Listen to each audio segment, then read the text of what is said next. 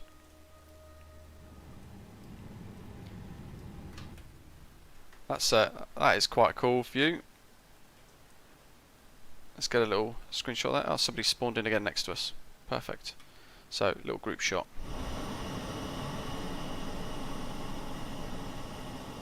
Tomorrow's flight will be quite nice as well, again on the Vatsim network, and first time flying Wizz Air for a little while as well actually, so be sure to join us for that. And I think we've got some freeware scenery for Bucharest as well, I think. Let's just change these times so I can get some nicer shots.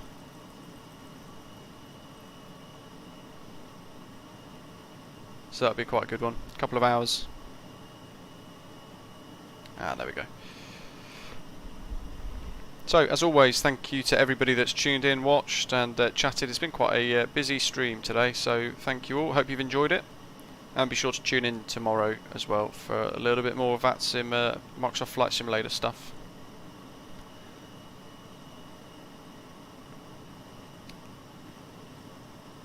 Yeah, I was in observer mode still. There we go, that should work. Back in again as normal. Give it a second. There we go. Thank you all for watching, and hope to see you all tomorrow.